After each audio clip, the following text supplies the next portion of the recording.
Ladies and gentlemen, please strap yourselves in for Stable-Tec. Woo! That was the most dramatic entrance we've had for Stable-Tec.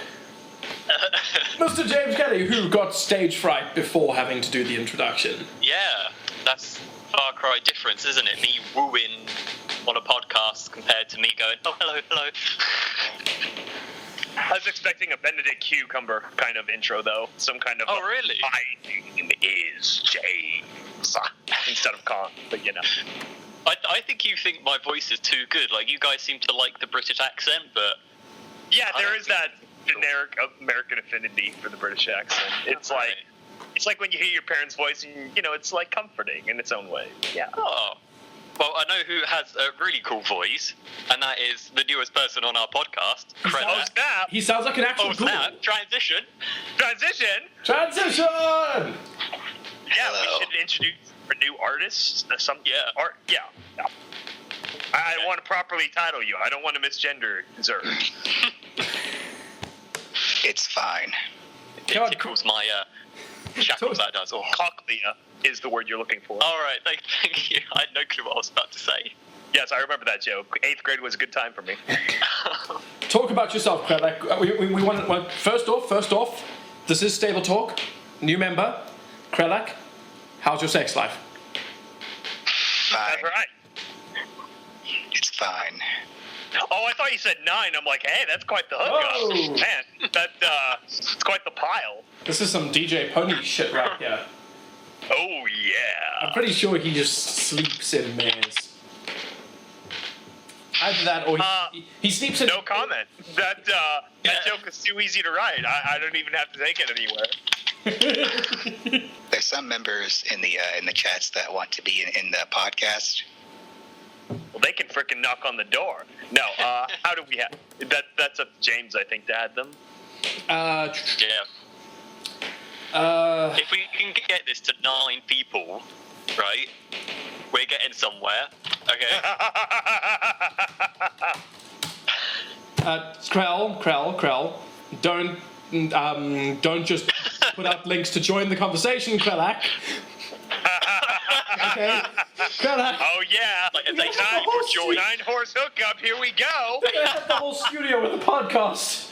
It's like Oh the my human God. centipede, but better, because it's, yeah. No, the Human Centipede is horrible. Like, I could not watch 5 minutes of it. It was just... Oh. No, you know what's worse than Human Centipede? Human Centipede 2. That is some sick stuff. Or, my best friend watched all 3 in a row. There are The 3 of them? third one is like Sharknado levels of jumping the horse. It's like, okay, now we're going to hook up 500 people. Come on now. Now it's getting ridiculous. Come on, guys. I didn't even know they made a 3rd one. Someone got paid to write a 3rd one. Oh, yeah. Yeah, they probably bought a house with it. Who knows?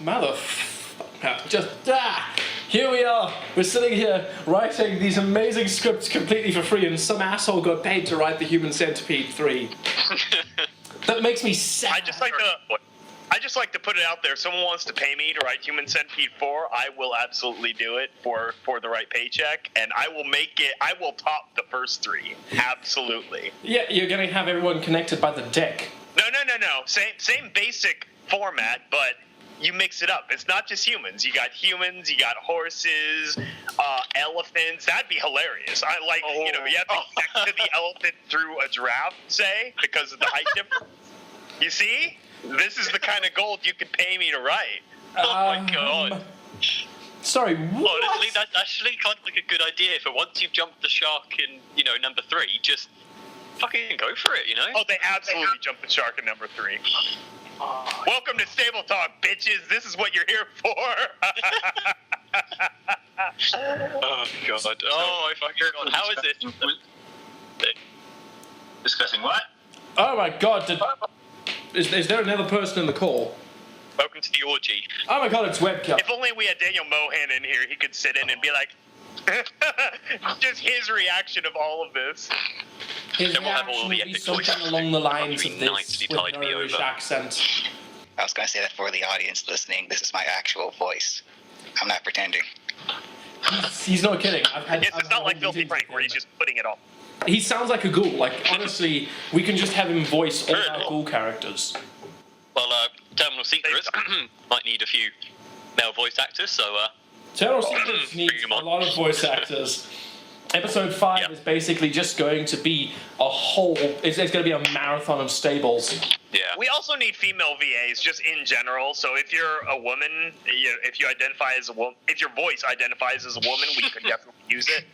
Well, episode 2, special cameo from actually my mum. For anyone that actually watches Terminal Secrets, episode 2, when there's the... someone's talking about something, she's doing a monologue type thing, and then out in the background there's a Is that your mum? So wait, what was the discussion of this? You cast a character in Terminal Secrets without even telling me. Did you just invite her in the room and be like, hey mom, can you scream for a second? And she's like, why? Can we take a moment? It was pretty much like that. I'm pretty sure she was coming in with like washing or something, and I was just like, Mum, do you want to just do a bit of like voice acting? She was like, yeah, okay. That's literally how it went. Like, it's all I do. Like, that's, for like obviously the sound work, because obviously I don't want to just have to get tons of people to do it. I normally try and do everything myself. So, last episode was, my mum. This episode's it's running downstairs and smashing my fridge to make metal door sounds. Oh yeah. So, I go to some extreme lengths. Impromptu Foley work is amazing. I had this one sound effect from my old dishwasher at my old apartment in Virginia, and literally you open the door and it's this perfect, like, old rusty spring, like a... And I was like, I got that recorded and I mixed that so many places. It's great. I actually feel kind of sorry for Mr. James Kelly, because with all of his impromptu Foley work, I went to him for Terminal Secrets episode 3. Was it 3? Yeah, it was 3. I said, okay, James, I need you to do this, and this, but not quite this for the editing. It was a goddamn long meeting. That was mostly because we just kept going off topic and then back on topic, but... Yes, that is fair. But essentially, Terminal Secrets 3 is, it's basically just James Kelly showing off his sound editing. He's just showing that's off good, because it's just wait until you get to the hoof sound effects, because I've got my coconuts ready, and I've got a ton of desks, and actually, fantastic. Before we did the podcast, I was actually about to do some hoof steps. I've got a book for one type of material. I've got a placemat for another. Like, I am prepared for hoofs. I'm actually glad of that, because I've always been kind of ambivalent on the hoof step sounds we've used for Terminal Secrets up till now, and I know that's like 90% my fault because I chose them, but hoof steps on metal plating is really hard to do. Like, finding it is tricky. Yeah, that's true. You don't just have metal plates lying around. That's my problem. Like, apart from radiators, there's no metal. It's all wood or something, or... I have metal bits lying around. Seriously? Lucky. You are lucky. I'm an engineer. What do you expect? SkyBolt's an engineer, and he doesn't have any plates lying around. Wait. No. You never asked me. I have a metal sink that I can use for Foley, and I also have my fridge for if you want a denser metal sound. Never mind. SkyBolt is correct. Fancy. Yeah, hold up now. Don't you be saying things about me. I know where the metal is. I work with pipes. Okay, right. Shall we direct this tweet to Stable-Tec thing? See, yeah, the exponential increase in people by like half an exponent or whatever is like, this is going to get more crazy. Just now we have 5. Oh my gosh. Well, you posted the chat link in the Stable-Tec off-topic thing. What do you expect? Yeah, that was Krellak's fault. See, normally we try and... that was my fault. I have work tomorrow. So normally how we organize the podcast is, or at least in theory how you organize this podcast is, you organize... Organize? whatever it is that I do here, organize is not a good word. You pick the people beforehand, you get them into a group chat, and then you start recording the podcast. Krellak, in the middle of the call, then decides, hey guys, can we add in some more people? And he links the podcast chat into the Stable-Tec's business chat. Rookie mistake. Actually wearing pants. That was a It was rookie like mistake. the perfect share link. Absolutely. It was, Yeah. Okay, so I wouldn't call this organizing, no, because I say organize the guests beforehand, but then it always just ends up being SkyBolt, myself, and Kelly. Very true. Well, it's just like I remember someone mentioned that we really should just record the Saturday meetings, the very regular, actually, Saturday meeting, because it always devolves into something like this at the end. It's like 20 minutes of updates and then this. Well, I mean, that's how the podcast sort of got reborn, was we do the meeting, and then it'll just be SkyBolt and I, you and I, fucking bitching Blabbering on. or blabbering on about God knows what for the next 2 hours at least. Like, oh, right, we should record this. Yeah. Yeah? Finally. But we do have some So form an idea that what we could do is that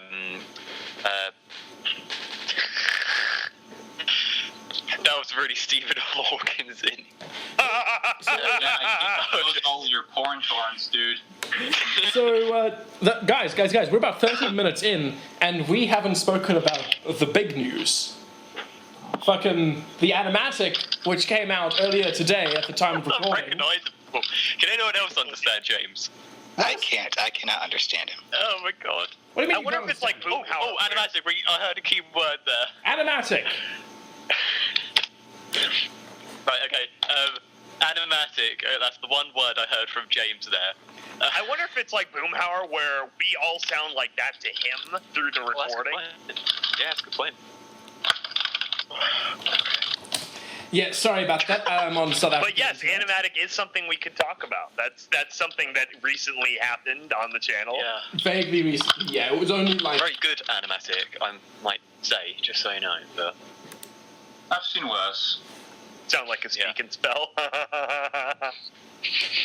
Oh wow, my internet is crashing hard. South African internet still goes through the old the rope telegraph line, so you have to remember it's not a big data bandwidth. No, I got fiber now.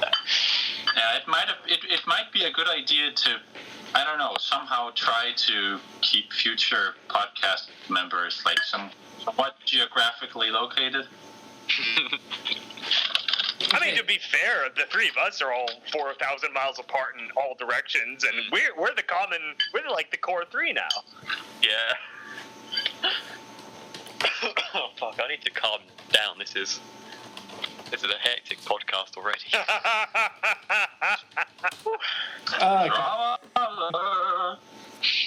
So I'd say. So the animatic. Let's talk about the animatic. Okay. Yeah, people were saying that, like, oh, that something's been happened, but it's like, did no one, like, for everyone that's like listening, but did no one watch the like the BabsCon stuff and all the panels?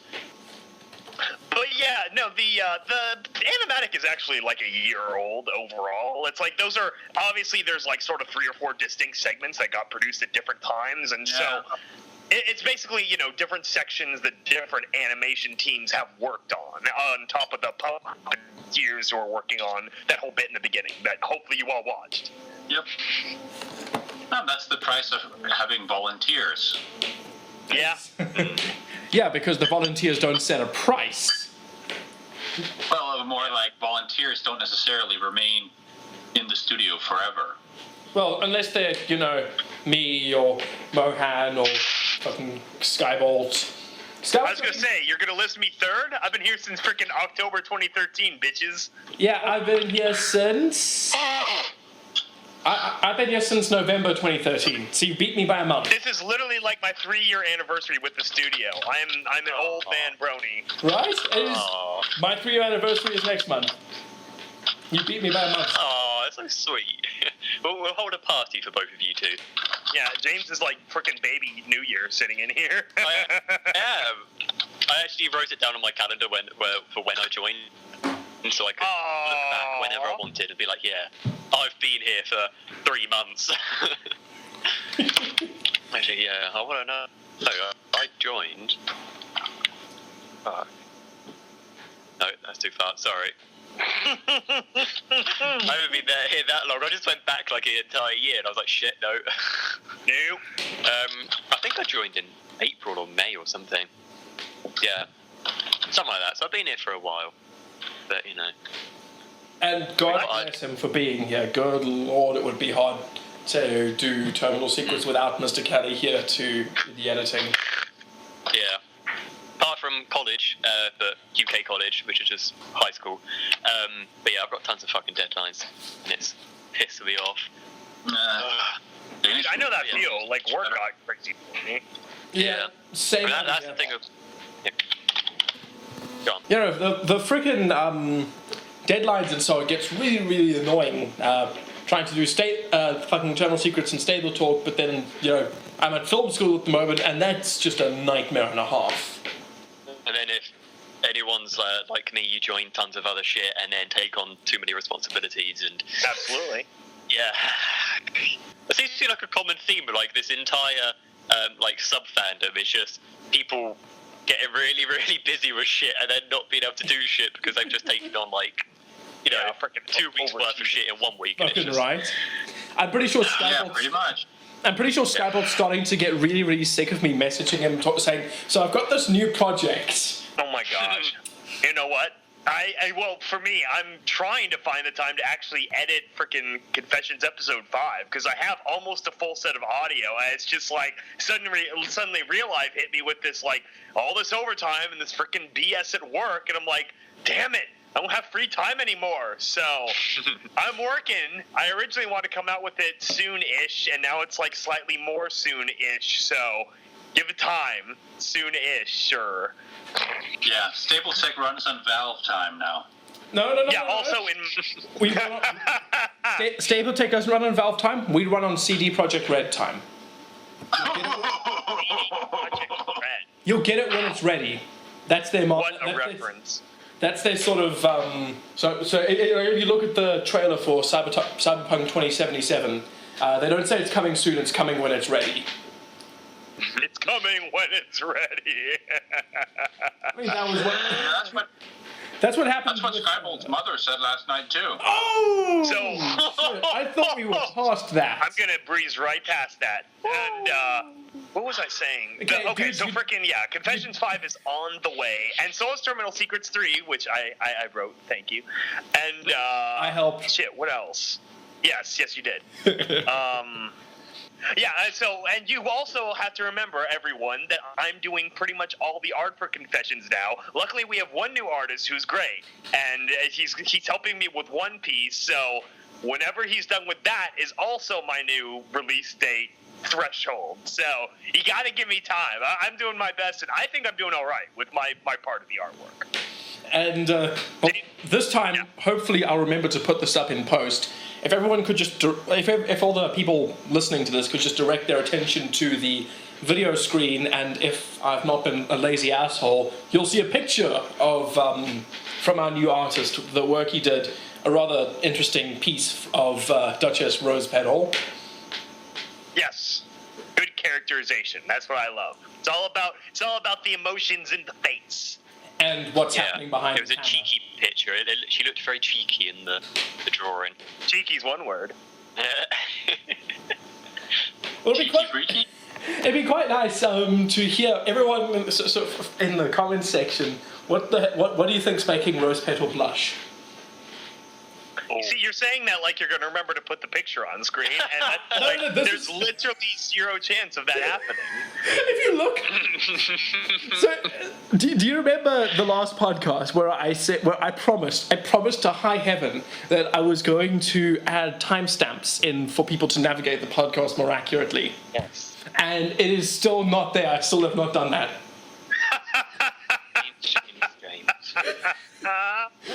You see, I'm looking at James's Skype profile, and it's that new picture of Starlight Glimmer where she's all like, her little happy face after yet another moment of enslaving a large group of ponies.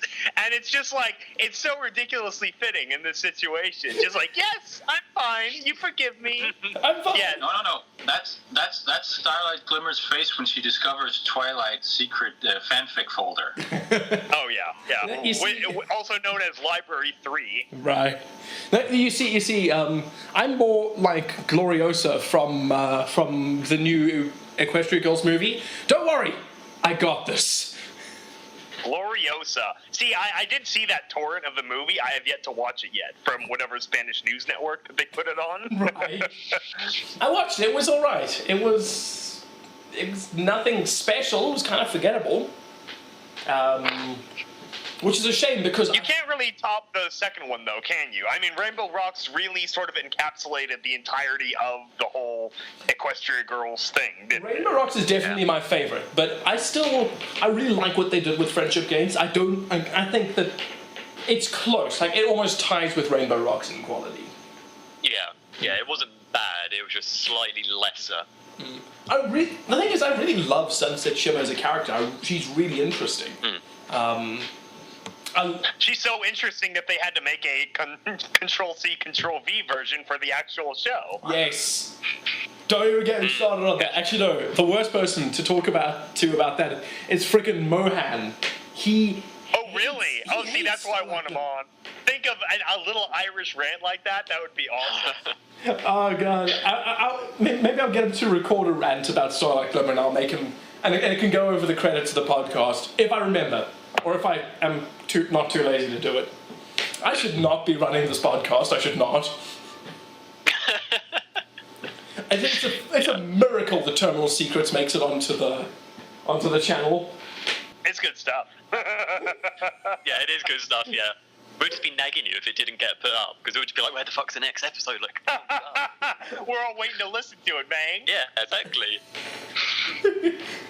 I'll do it. What would be amazing is if one day you also sent me the audio file so I could put it up on the Bandcamp, which will never happen. Good. Oh, good. Yeah. Yeah. Don't worry, I'm on that SkyBolt. I'll give you the audio file. Yeah, ever since... You want to give me the one for the last 3 also? That would be sweet. I don't have a complete one from the last one.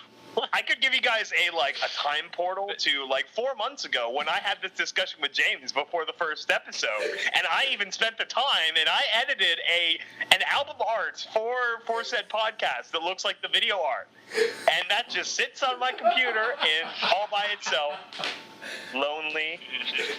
I'll get to it eventually, Sky. I'll get to 2 it. weeks. 2 weeks. 2 weeks. It's just like the freaking scene from Total Recall. That's every meeting is, it'll be ready in 2 weeks. 2 weeks. 2 weeks. Anyway. That's... Okay. Eventually, one of these days. Eventually, in 2 weeks. James is a hard worker. Do not make me think I'm minimizing that. I just have fun with this little interaction, the podcast things. I work hard on the writing of the scripts, but don't mistake that for someone who has his shit together. I don't have my shit together. None of us do, I don't think. Hey. None of us. I think maybe some of us, maybe 1 or 2, maybe the rest of us are just kind of, most of us just kind of guessing. I think the people listening, probably a few of them, actually have their shit together. No. Everyone who's joined Stable-Tec probably has lost a little bit of sanity. No, Kelly, they're listening to us. After the they don't have their shit together. spanking, you have none left. Where you're forced to stare into the hell pit. Yeah, I mean, my introduction when I joined Stable-Tec was just welcome to hell, and then James one saying that I'm the better James, and you shall call me king. That was my introduction. It was very entertaining. I forgot about that. Yeah. So, 14th season of Red vs. Blue ended about an hour ago, 2 hours ago. Implying that the 14th season has any kind of continuity with itself. 0, absolutely 0. But what was interesting, and I won't say any spoilers, but the season kind of ends with not necessarily one of the characters, well, not necessarily a fourth wall break, but with them sort of pleading with the audience to be creative. It was really surprising. What, you're talking about season 19? No, 14. 14. Oh. Well, they were saying... Sounds like... They were talking about the importance of creating, and then once you've started creating something, whatever it is, don't ever, ever stop. And considering who we are, we're all writers or artists or creators in some form here on this podcast. It's just, it's always a nice little sentiment that, we create, and God hopes that we never ever stop. Sounds like some virtue signaling for me. Hey guys, we're still cool with you. We're not part of some corporate super machine anymore. Yeah, we're totally with you, you small YouTubers. That's why we completely dropped off on our great show and filled it up with a whole bunch of random crap. Okay, so SkyBolt, you and I are going to do combat right fucking now. Okay? Maximum salt. So much salt, I'm not editing that out because I'm going to do combat with you right now. The end of season 13 was Come fucking at me, amazing. The end of season 13 is bullshit. It's amazing. And, okay. It's the exactly kind of crap writing that freaking Sopranos tried to write itself off of. It's like, it's because obviously he died, so we don't have to write 10 minutes to actually conclude the story because he died. So black screen. No, SkyBolt, you did not just shit talk. You did not just shit talk Bernie's writing. Okay, the writing, that last monologue. I absolutely did. The monologue at the end of season 13 was expertly written. It was fucking amazing. They told you everything that They told you everything that happens. They concluded the story. But by having Church explain what's going to happen, he just doesn't know if it's going to happen or not. Yes, and that's another great thing is of poor writing is explaining a story that you then don't show. That's like so many bad movies where they're built on an interesting premise, or a book built on an interesting premise, and then the actual execution is terrible. Like, I'm a big fan of A Man in the High Castle for the most part, but the original book, Philip D. Dick, is terrible. It's literally 10 pages of a really, really, really interesting idea that won him, I think that's a Nebula Award or something, and then 100 pages of absolute laid egg, where it doesn't execute on it whatsoever. There's no setup, there's no payoff. It's like, why did I read this? This wasn't even in story. This is just like filler. It's literally like reading an episode of filler in a good TV show, and that's exactly what season 14 of Red vs. Blue has been. Okay, hey, we'll get into season 14 in a second. But on the ending of season 13, cutting it off like that helps to drive home the point of what Church is saying, the emotional drive of the hero doesn't see what happens. Cutting it off and not showing you the fight and only telling you what Church thinks is going to happen is the best way of doing it because it puts you there with the character. You're like, oh my fucking god. Church has told me how it's going to end, but I don't get to see that. He doesn't get to see that. We have to experience that pain and that fear together. Like, that's an emotional ending. Here is where I would agree with you. If this were like a found footage movie, like, say, Cloverfield, where you're watching the entire story from a specific character's perspective or a camera, I would be more accepting of that artsy-fartsy bullshit. But it's not. There's whole seasons where Church is barely in it, or Epsilon, since it's not even Church anymore. And so him as the main character, yes, he is a main character. But even across the most recent formulation of the Chorus trilogy, he's barely a factor. It's like, well, he's a factor that shows back up after disappearing with Carolina for frickin' a season and a half. And so that is why, in my opinion, it's just Bernie walking back in and being like, okay, people weren't necessarily receptive of season 11 because Miles was trying to write like me. Season 12, Miles wrote like Miles. Then it worked out. Yeah. Season 13, they let Bernie back in the chair, but Bernie's all riding high from his frickin' Day 5 and his frickin' laser team, grandeur and the fact. And so he's all self-satisfied, and he's like, I'm just going to write Red vs. Blue, and I'm going to be all deep like I sort of was in the Revelation trilogy, except for the fact that the Revelation trilogy had a conclusion. It drove into the season 9 and 10 crap, which had a conclusion. You're introduced to a director voice. You're introduced to this councilman voice, and then you see both of them at some kind of conclusion.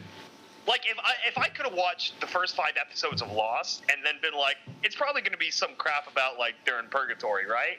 And then it's some crap about where they're, like, in purgatory or something. It's like, this is not good writing. This is like, I don't know, circular logic kind of piecing things together on the back end. Yeah, but if you think, it's not that they let Bernie into the writer's chair and he was writing high and self-satisfied. He did some of the story for season 13, and the only thing he actually physically wrote in terms of dialogue was that last monologue. And the reason was, that was meant to be it. They were meant to cut off Red versus Blue at the end of season 13. Which is really ironic, considering their entire stance on the series up until that point. Well, the point was that they didn't want to keep writing a show for the sake of writing it, because then it would see a quality drop. So it was fitting to have Bernie, who created the show, come back to write that final monologue for Church. Are they still writing redversusblue.com? Yes. Yes. It's like, literally, it was a promise in the original broadcast across several different moments where this has been referenced, is they will keep writing the show until no one cares about it and no one's watching it anymore, and their company completely goes under. The only reason they would change that is because the company is not what it used to be. At its very core, in some good ways and in some bad ways, it has shifted into part of this new media machine that has taken hold of so many YouTubers and so many of those original things. That I agree with. That I do agree with. I do. Now let me be out there for everyone. I love Crunch Time. I love Day 5. I love Laser Team. I love a lot of the modern iterations.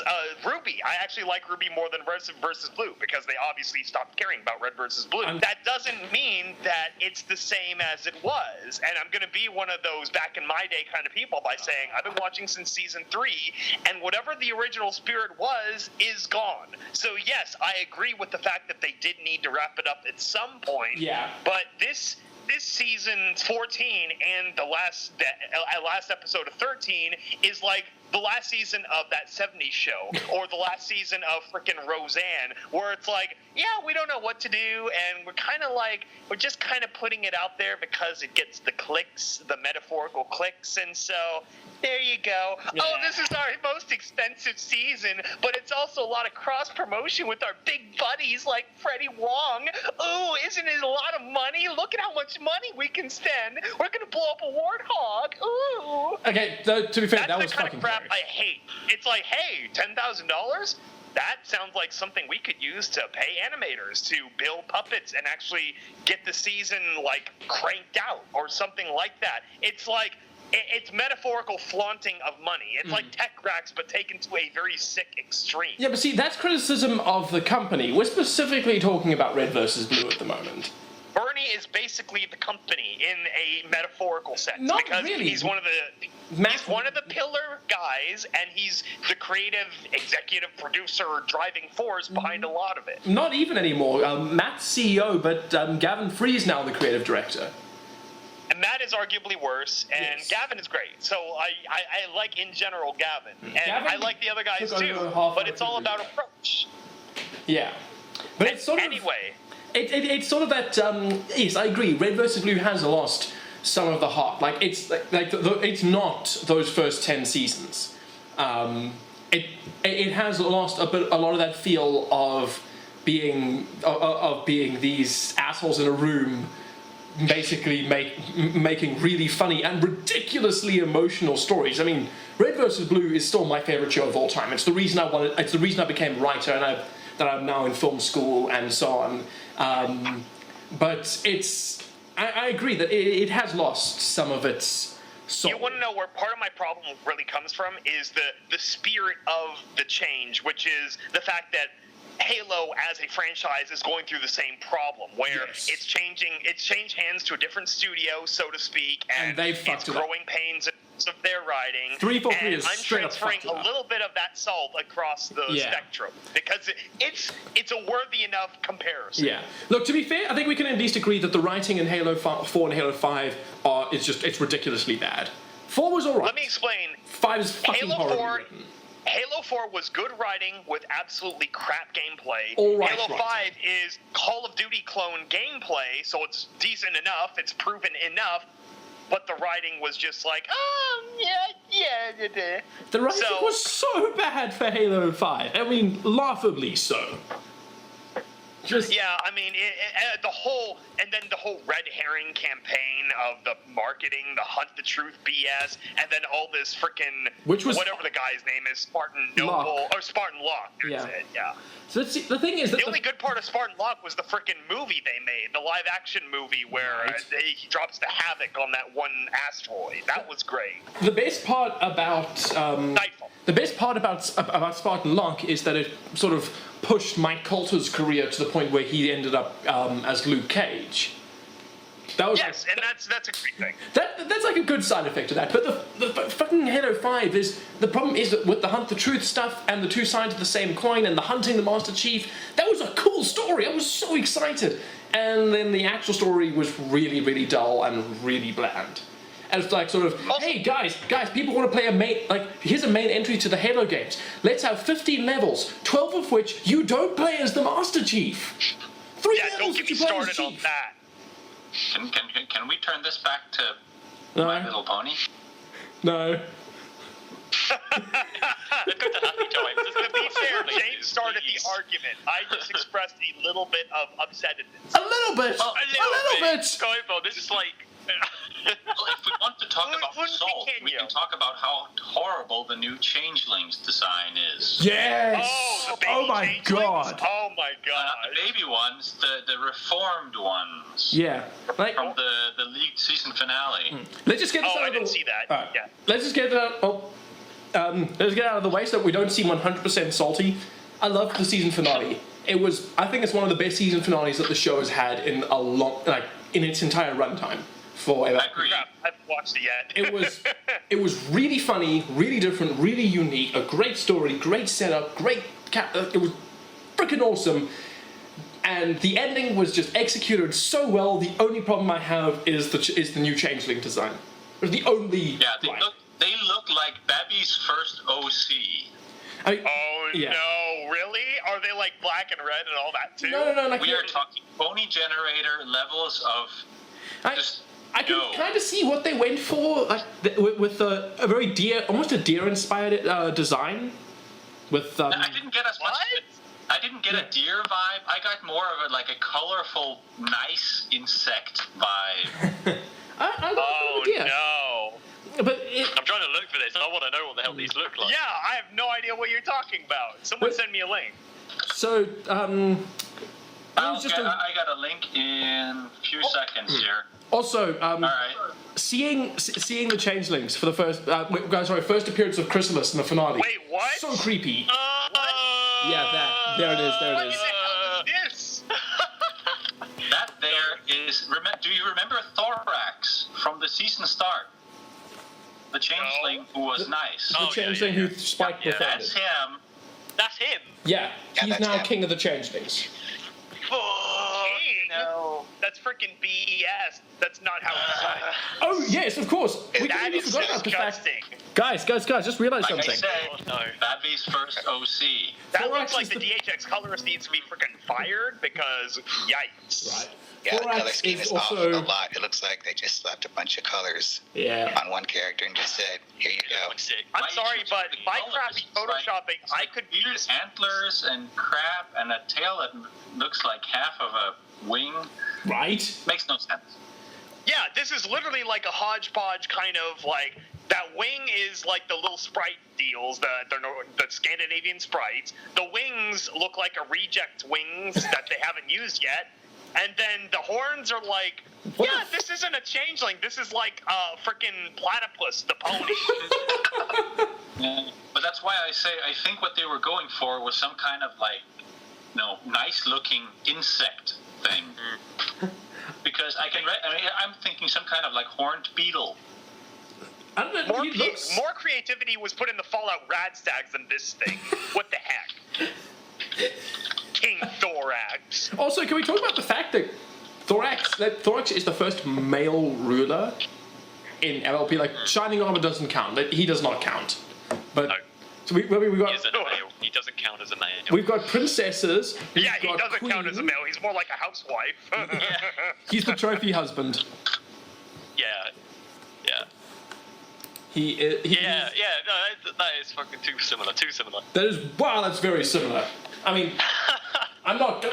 I'm going to leave the... No, but that's the point. I think they were going for some kind of like, nice bug look.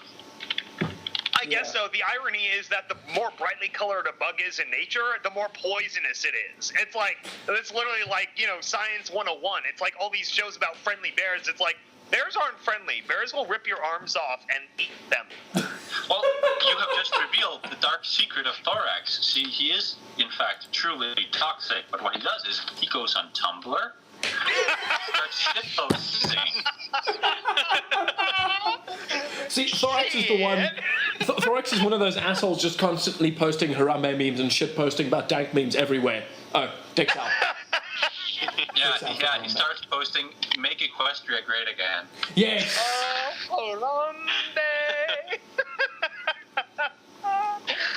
No, that would have been even better is if they somehow squeezed the gorilla into the season finale.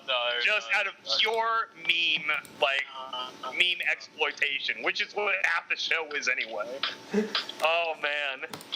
That's great. I love that. I can't wait to Krellak, do you not actually know who Harambe is? You don't want to know. No. It sounds familiar, but you're talking about if you're talking about that. Pick this up and just be like, he is God. He is like the gorilla. So essentially, a gorilla in the US who was shot and killed. Yeah, and that one. The appeal behind him is that there's you've got all this awful shit happening in the world, but the internet is just focusing on this one gorilla. Yeah. It's fucking hilarious. And then people made it into a meme because they were basically making fun of things like Black Lives Matter because, kill the black gorilla. Oh god, I that's saw the that thing. picture. A lot of people were unironically equating the two, and I feel, at least from me, I posted about the meme originally because I was just so sick of seeing the damn gorilla everywhere. I was like, it's a gorilla. Like, I blame the zoo because there's no way a 3-year-old child should be able to get inside of a gorilla enclosure. But at the same time, it's like, when the gorilla is violently dragging a child through the water, you gotta shoot it. I mean, I really don't care. I've seen the videos with that. That kid was getting ragdolled. Yeah, freaking, I've seen GTA characters get beat up less than that. And you can't use a tranquilizer because then that'll just piss him off. Well, people are going off of freaking video game tranquilizer physics. Unlike Metal Gear Solid, tranquilizers in real life do not work that fast, especially on a fucking gorilla. No. Oh my god, antlings. They go a little bit hissy, don't they? Because they feel the pain, then they run around a little bit, get angry, then they go to sleep, kind of thing. And it's my idea, don't steal it. This is like, even Jurassic Park exploited this. You remember in the crappy second Lost World Jurassic Park movie, they had the BS, red toxin where it's like, as soon as it hits the dinosaur's neck, bam, they down before they even realize they've been hit. And it's like, no, you can shoot them, and it's not going to work that fast because nothing ever works that fast. Your systems are going to collapse. This is what Michael Crichton is here to tell you. Oh, speaking of Michael Crichton, we need to talk about Westworld. Right? Oh my god! No more salt, now happiness. Westworld is amazing. Total happiness. What is Westworld? I have no clue what this is. It's like Eastworld, but further over the equator, the prime meridian, the vertical one. Okay, so essentially, in the future, there's a theme park where you can pay to go and do whatever the fuck you want, filled with robots, and it's all Western themed. And you can kill the robots, you can have sex with the robots, and essentially the show and mostly Michael Crichton have this very pessimistic view of the world that as soon as you get into a world where you can do whatever you want to the people inside of it, the first things you will do is either related to violence or sex. And the fucking... and he's 100% correct. Yeah. But what's really great is the fact that they frame it almost like a video game. They take a lot of influence from Red Dead Redemption and BioShock, and you can see it. You can see it everywhere. And it works so well. And this connects to Fallout because you watch the first episode, it's literally just synths. It's like they literally played Fallout 4 and they're like, yep, that's what we're going to do. They did the Sims better than Fallout 4 did, though. Edison's better. Yeah, they put in the Da Vinci circle and they dip them in the milk, the robot milk, and bam, you got skin now. Yeah, and it's funny that even the Robot way milk. that they do the synths is Oh. is so similar to the way they do it in Fallout 4, but the way they handle synths is a lot better. Yeah, I it's really rewatched the nice. original movie, and the original movie doesn't actually explore the themes in great detail. No, it's it very doesn't. 70s of a movie. Like it's Very a solid movie, but the problem is that you're more excited about the premise than you are about the actual movie. Yeah, it's another laid egg. Why does what you're describing remind me of that?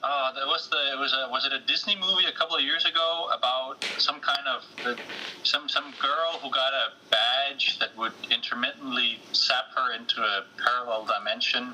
What? You're implying anyone ever watched Tomorrowland, the movie? That's one. No, God, no. I did not watch Tomorrowland, the movie. Okay, I'm a huge fan of Hugh Laurie. I liked Tomorrowland, the theme park, from ever since Disney was created.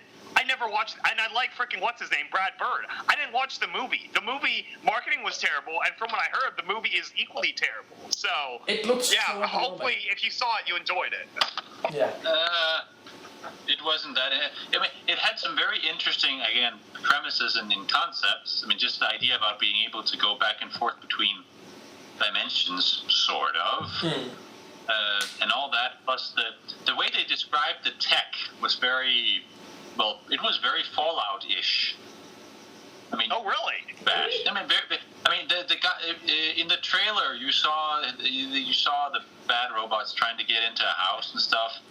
And he had all kinds of like traps and stuff set up. It looked like something taken straight out of a Fallout setting, like with kit bashed sort of pseudo 50s, 70s kind of sci-fi tech. That is what Tomorrowland basically is. It's basically, science fiction of the 1950s. Yeah. Retro sci-fi, yeah. Yeah. Point that looked very much like that. Like it had that kind of aesthetic to it. But then, of course, after they did the dimension jump and all kinds of other bullshit, not nearly as impressive. Yeah. Oh, wow. We are coming up to about an hour. We have... Nice. Okay. What topic should we move into? All right, so A bit let's about try- the animatic. Let's try steer away from the salt, if we can. Wow. That was delicious, though. That was a lot of fun. SkyBolt and I are enemies forever. Yeah, annual. I, We I, could talk about the studio's annual ritual sacrifice of the least productive member to the gods of productivity. Oh, yes. Oh, yeah. Who's it going to be this year? Yeah, I'm looking forward to this one. Yeah, it's my first one. Your first one, like you get to take a stab, like the freaking Yeah. for Game of Thrones. Yeah, I was about to say that. Yeah. Fine. I'll be Ollie because I'm the. Because you're I'll be like, for the watch. All right, cool. Gonna kill ya. All right, cool. So, I think it's fair to say that our least productive member of the year is SkyBolt. I'm sorry, SkyBolt. I know. I'm sorry, guys. I tried. He only released 4 hours of content, and Yeah. Disappointing. that's very disappointing. Whoa. 5? At least 5. I mean, I had 45 minutes of Terminal Secrets and... Yeah, but I mean, a fair portion of that was mine. a little bit of it. A little bit of it was mine. A little bit. But I'm pretty sure that everything from the audiobook and Stable Talk counts as mine as well. Like producer's rights. You're counting the audiobook? Are you kidding me? I'm counting Okay, the if you're counting producers, No, right? guys, no more. Okay. Don't get me I'm started. gonna start getting salty again, both of you. If we're counting producers' rights, then I get James Kelly's album and I get the freaking Terminal Secret song. Okay, yeah. But you see, I still get I still get all the Stable Talk. You see, James is trying to make it a Cold War, and he's going to get me to the point where I upload all my SkyBolt channel Fallout stuff on the Stable-Tec channel, just for the clicks, Just for the clicks. which I am 100% prepared to do. Fine, do it. So over last weekend, down here in Johannesburg, South Africa, we had the Rage Convention, which is one of the 2 video game conventions that actually happens in South Africa. Right. Yeah. But so I got to play because I also got media access pass, so I got to skip all the queues. I was playing Batman VR, and oh my god, I want VR so badly now. Like, Is it true that you get? Is it true that in that game you get face fucked by the Joker? Holy cow! That's quite the VR experience. like, you guys have not. Is it Mark Hamill in the background, like doing all the sound effects? No, That would be hilarious. Actually. no. See, the thing is that what they did was they really wanted to traumatize you with that scene, so they switched out Mark Hamill with Jared Leto. Oh gosh, yeah, that's trauma. And that is, but that is all we're going to talk about with related to Jared Leto, because we actually are banned from talking about the DC. No. Well, you know what's funny is that's about as long as Jared Leto's Joker part was in Suicide Squad. Oh shit! Okay, seriously, we're gonna get way too salty if we start doing this. If we go into this. Oh man. Fair enough. Gonna This give is the everyone heart saltiest attacks. Switch episode. topics to what's your Except favorite for me. Utopia fan fictions? There is I've Yeah, never I read a actually wanna know Zootopia if anyone does fanfiction. have a favourite. I've never read one. I've never seen the film, but I really do actually want to. It did. Oh, look you good. should, James. It's really good. It's really fucking good. It is a Yeah, very. I'll watch I've seen it. Plot. It I've seen it deserves like the 10 praise times. it gets. Yep. There are a lot of really good fan fictions out there set in it. I haven't read any fan fiction, but I did like a shitposting page, Zootopia, and apparently most of the fan fictions revolve around just standard shipping the Yeah. main 2 characters. Okay, but to be fair, it's the same in the other playing modus fan base. operandi. Well, actually, yeah, there is a lot of shipping in them, but some of them also just are like straight up, crime stories. I like the implication that their child would somehow look like Eevee from Pokemon. That's good. Yeah. The what? Oh, yeah, yeah. Fox plus Bunny equals Eevee. Yeah, that makes sense. That depends on whether or not you think they can have like hybrids, which is like there is like a religion war in the Zootopia fandom, whether or not hybrids are a thing or not. I mean, you don't see them anywhere in the movie. That kind of hybrids. In the movie. Well, yeah, it's like canon at all. that could be the sequel. Is they could make a whole story about there's the rare ones that are able to, like the liger, they can reproduce, but it's problems. So the whole story will be them trying to find the drug that can, you can have your duck, crocodile, whatever's. That's what, yeah. Just as an example. Considering the original movies focus on prejudice and stuff, then having a second movie focus on interspecies dating and the prejudice about that. That actually would work somewhat well, wouldn't it? It would work. Give it But 5 I think years. you should leave it to fan fiction. Yeah, but Give it 5 years, Disney will make it. Absolutely. Yeah, but it would fit. It would still fit within the narrative of the film or of the series. Yep. Like, unlike a lot of Disney sequels, not necessarily Disney sequels, but sequels in general. That That's even better. A Disney sequel tier quality, but a fan fiction story? That sounds amazing. Straight to DVD in the creepy video store by your new friend's house. the animation is spectacular. The story is creepy and probably illegal. Like, that film is probably illegal as fuck. Right. Written by Jimmy Neutron 115. Every Could now be and then- worse. It could be. Every now and then I scroll Could be through. written by like Furry for 69XXX. Oh man, that's A slightly different kind of story that comes there. I think Disney is approaching the point where they have so much money that they're just going to start trying a whole bunch of crap like that. Yeah. Well, I mean, they're Disney. At this point, they have so much money, they can do whatever the hell they want. And it's kind of like with Pixar, where if they make a bad film, like, we'll forgive them. We will. They will get off scot-free if they make a bad film. Cough, cough, Cars 2. Cough, cough. Implying Cars 2 was their only bad film. Well, yes, but it's like that's the one that sticks the most in my mind. Like, that is the really. Cars 1 is worse than every other I film liked except Cars 2. 1. I like Cars 1. Why does everyone hate that film so much? What movie? Cars 1. Frickin' Cars 1. The first one was okay. It was charming. Yeah, all the sequels sucked though. Yeah, the sequel was not good. The sequel was definitely not good at all.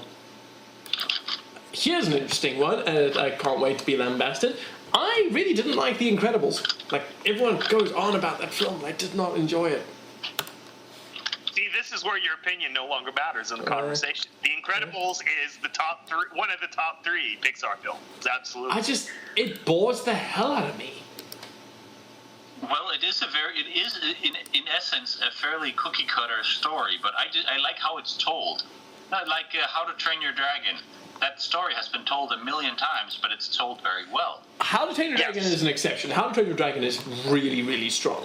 I love that film. That film just made me lonely because the main character had a girlfriend. That's the honest truth. I watched it and I was like, shit. I really want a girlfriend. And then, that was Okay, so you need to... What superpower would your There you go. girlfriend have? Random information That's from actually a great argument. What superpowers would you want in a spouse? You have to be a normal person. What superpower does she have? Oh, fuck. Fuck, I don't know, like, to make people happy or something, I don't know, that'd be What does that mean? You want to elaborate on that, James? Make people happy. Normal Saucy. happiness, like, not having mouth hugs, not those ones. Mental happiness. That's what I'm talking about. Poor Mr. Yeah. Kelly. So James's girlfriend has the power to just magically create Vicodin wherever she goes. Yes, I actually like that. I might choose that That power works. for my girlfriend also. So, as good as the voice actor for Blue Ball is at the moment in Terminal Secrets, I think Mr. James Kelly should replace him as Blue Ball. Do you have...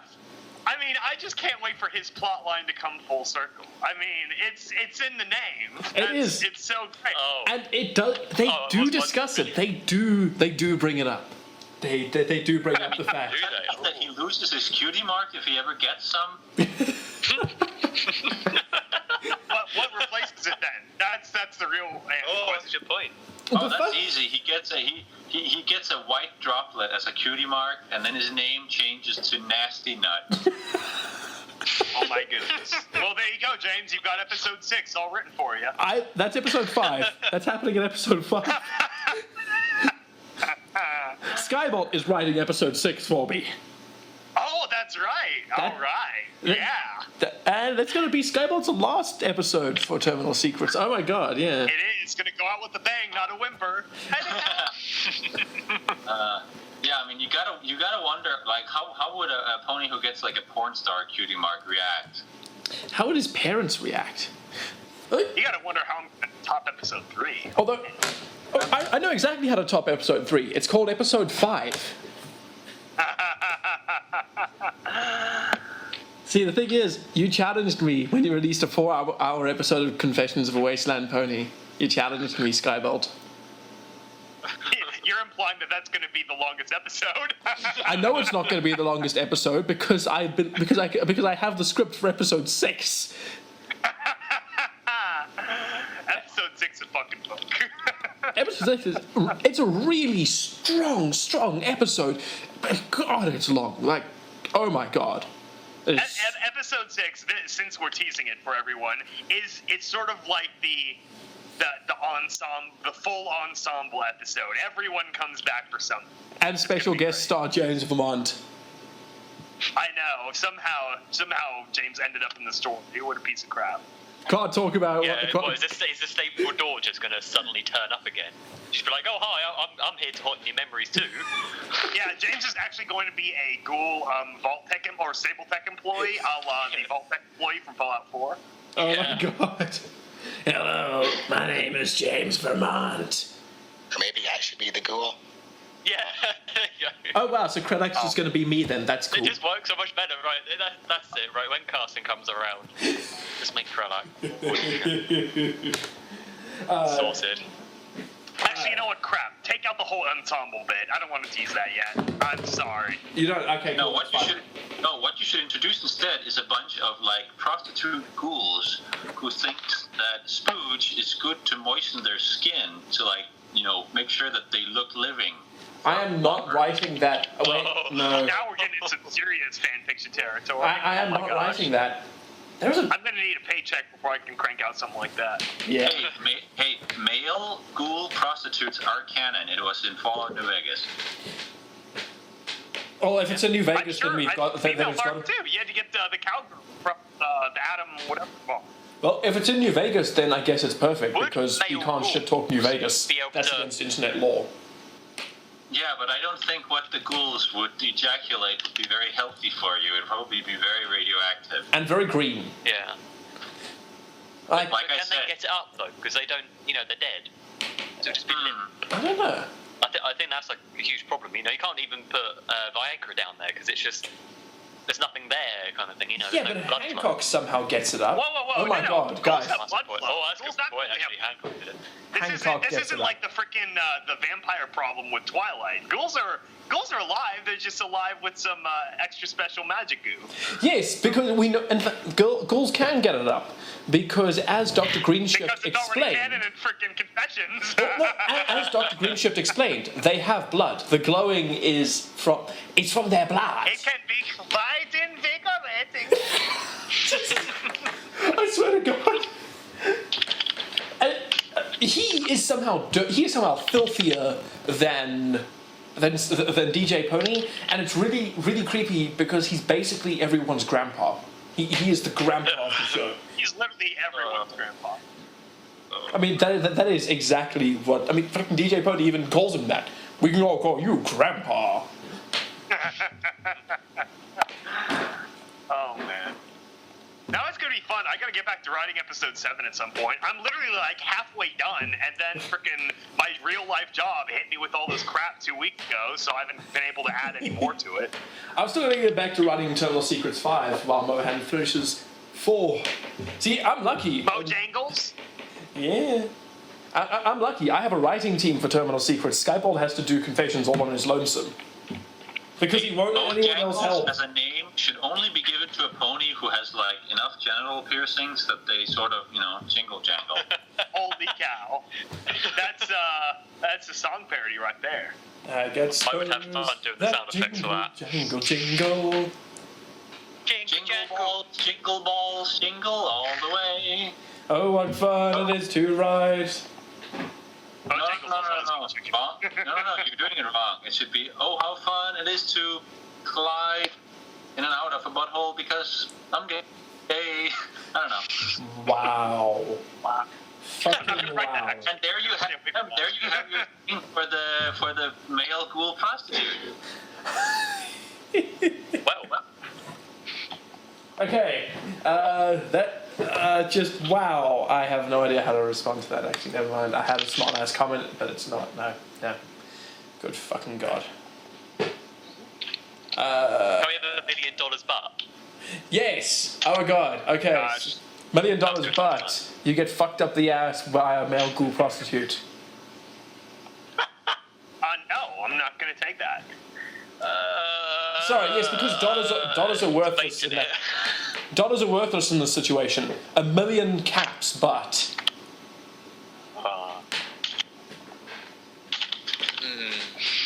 Yeah, but I mean, like, if you had like 1 million caps, then you'd like.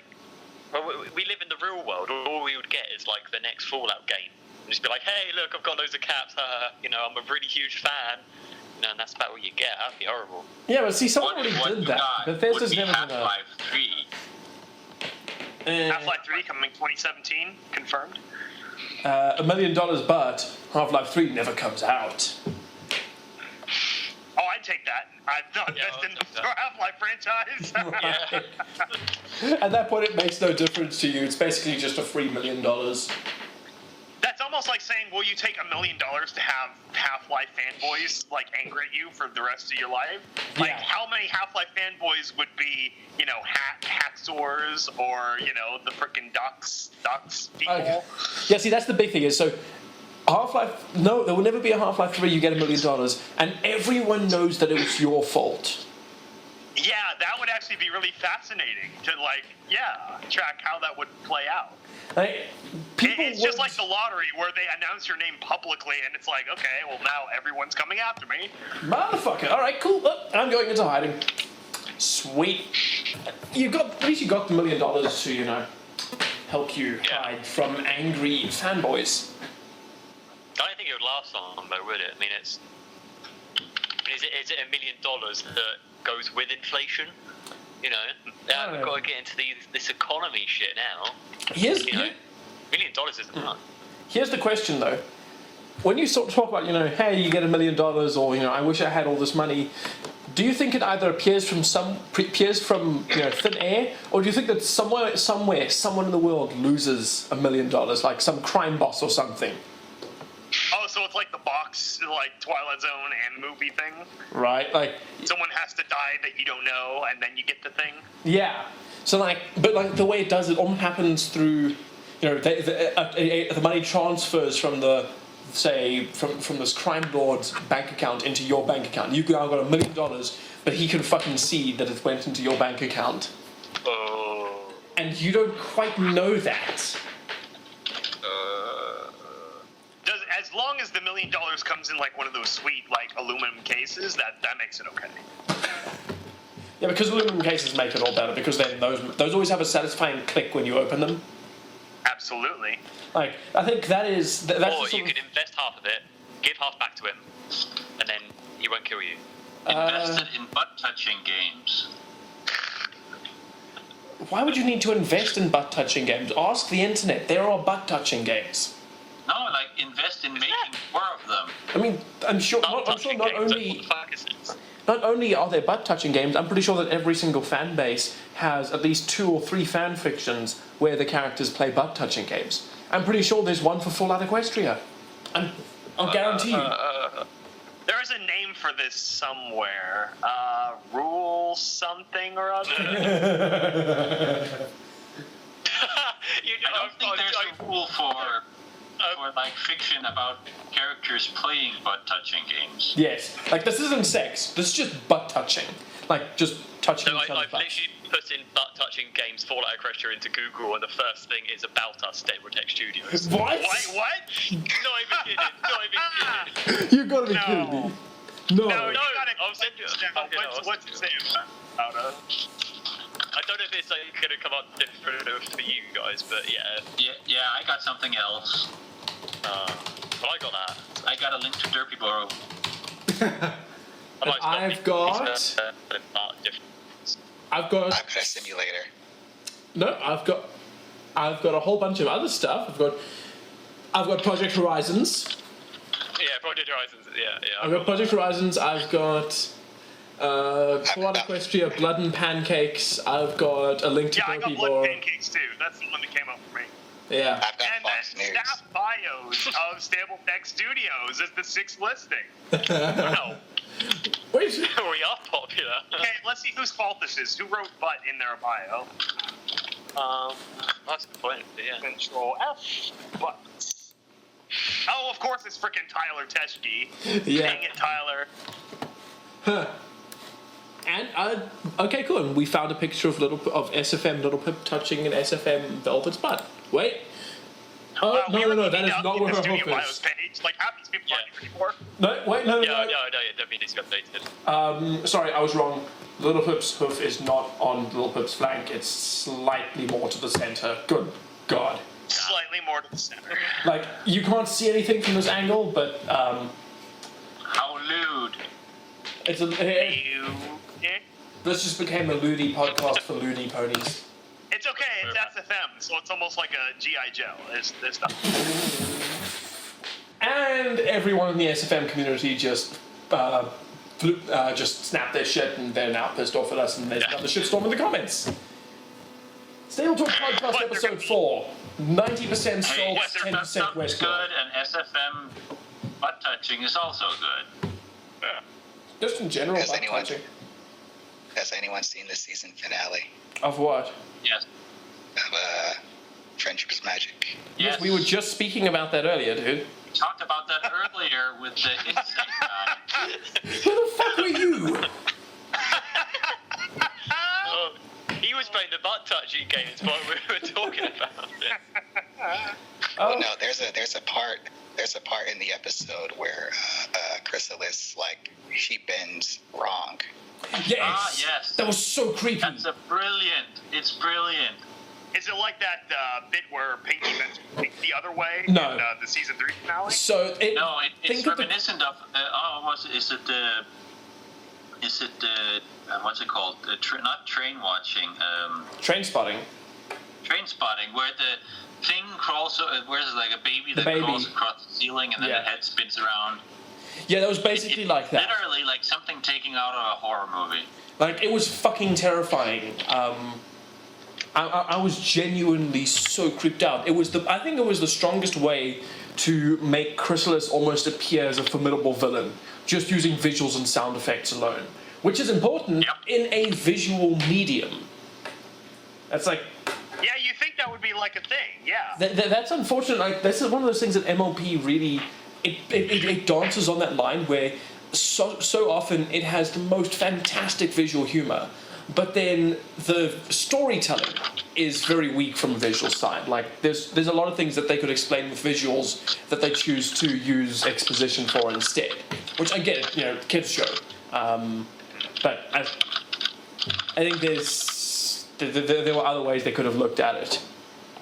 Yeah, the exposition train.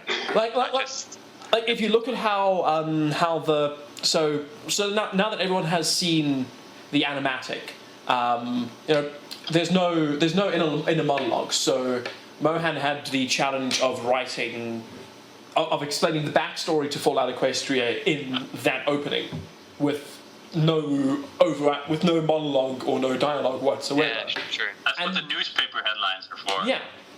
But even then, he uses very, very little of the actual newspaper headlines. It's mostly just the visuals of going from one place to another, to another, to another. Which is, that's essentially how all the Stable-Tec writers were then conditioned and taught. And but it's a good example of, if this is a visual medium that we're working in, you should, you have an excuse in your doing an audio drama, because then you've got to try and explain. Although, even then, so many audio dramas use sound cues instead to do storytelling rather than exposition. Yeah, or grandiose introductions. Yeah, I don't like grandiose introductions, like with big monologues explaining the state of the world and what's happening. I always find that's just... I always find it's just a lazy way to introduce your story. Oh, that's creepy.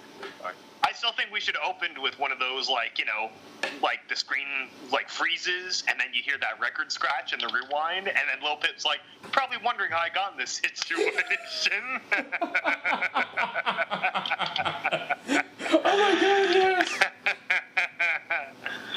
That's fucking right.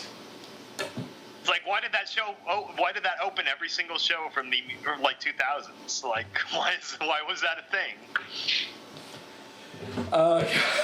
I love doing the podcast. I really, really do. I'm actually curious.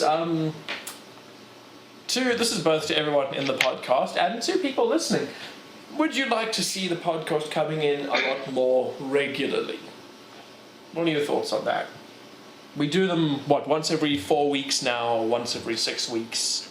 So, just to give everyone sort of a bit of context, we got distracted, ended up discussing studio stuff, it got cut into editing. We have no idea where the fuck we were before. On the bright side, podcast is happening once every 2 weeks now.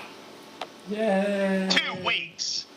Just don't forget to invite me. Don't forget to bring a towel. Is that? Everybody needs a towel. Fresh pants and cotton swabs. Everybody, don't forget to bring a condom. Now that's the last thing I'd bring to this. I'm going in raw, baby. Wow. Okay, so raw.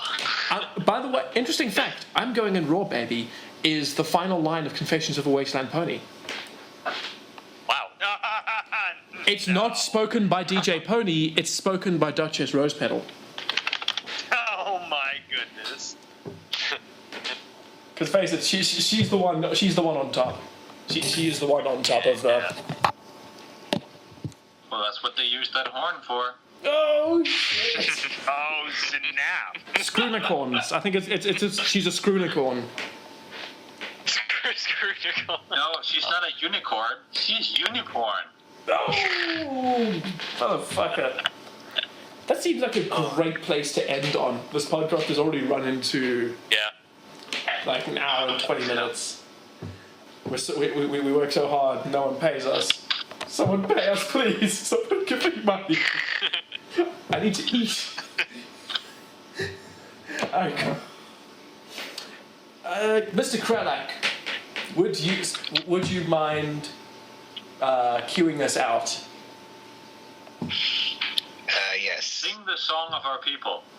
Yeah, you gotta don't sing. have a song. You have to sing the farewell. What's the farewell? I don't know. Make it up as you go along. I can come up with some very lewd song lyrics if you need. Do it right now. Flushing profusely, there's no use, you will see. My anus is ravaged by furious but flow. Demonic, the dookie, the smell is quite spooky. My rectum gets ruined as I sing the song. Demon lax, you get white hot in apocalypse. Pressure awesome, so you get no peace. You simply have the cheese. Stretched out and crusty, my butthole you must see. The volume it excretes violate the laws of all. My poo is so mighty, expel it gets flighty. Covering all things, my life is over now. Demon lax, you get white hot in apocalypse. Pressure awesome, so you get no peace. You simply have the sheets.